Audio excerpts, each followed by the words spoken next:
नमस्कार, प्राजक्तास किचन मध्ये आपलं स्वागत आहे. आज आपण बनवणार आहोत बरबटीची उसळ. याला चवडी सुद्धा म्हणतात कुठे कुठे. त्यासाठी मी 1 वाटी बरबटी 2 पाण्याने स्वच्छ धुवून आणि बरबटी भिजेल इतकं पाणी घालून रात्रभर भिजवून घेतली होती. सकाळी याचं पाणी घालून घेतलं. बघा बरबटी किती छान आपली भिजलेली आहे. आता याच्यासाठी आपण काय काय घेतलेलं आहे ते बघून. बरबटीची उसळ करायसाठी मी इथे 1 कांदा बारीक कट करून घेतलेला आहे. 1 टोमॅटो बारीक कट केलेला आहे. इथे 5 ते 6 लसूण पाकळ्या, 4 हिरव्या मिरच्या, जिरं आणि थोडीशी कोथिंबीर मिक्सरला फिरवून घेतली आहे. याला जास्त काही तसं साहित्य लागत नाही. इतक्या याच्यातच आपली उसळ छान टेस्टी अशी होते. चला तर मग रेसिपीला सुरुवात करूया. मी इथे तेल गरम करायला ठेवलं होतं. तेल छान गरम झालेलं आहे. मोहरी टाकून घेऊ, जिरं टाकून घेऊ, कांदा छान परतून घेऊ. कांदा इथे मी फ्राय करून घेतलाय. आता यामध्ये लसूण मिरचीची पेस्ट टाकून घेऊ. सुद्धा तेलामध्ये छान आपण फ्राय करून घेणार आहे. आपला कांदा लसूण छान फ्राय झालाय. आता यामध्ये मसाले टाकून घेऊ. अर्धा चम्मच हळद, 1 चम्मच धने पावडर, मिरच्या यामध्ये वाटून टाकलेल्या त्यामुळे तिखट कमी टाकते. अर्धा चम्मच तिखट घेतलाय मी इथे.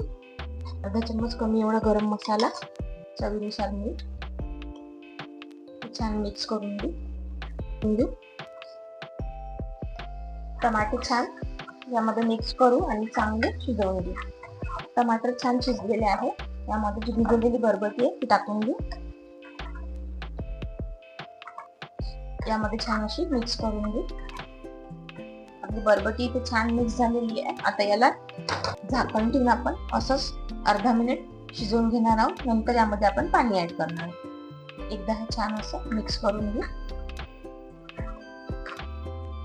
यामध्ये गरम पाणी घालून घेऊ. साईडला मी गरम पाणी करायला ठेवलं होतं. बरबटी शिजून इतकंच पाणी घालणार आहे आपण, जास्त नाही. एकदा हे छान असं मिक्स करू. झाकण ठेवून शिजवून घेऊ.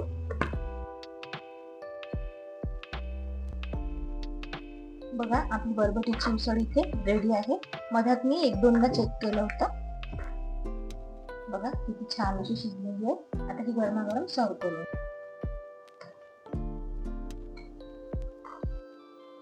बघा आपली गरमागरम बरबटीची उसळ रेडी आहे.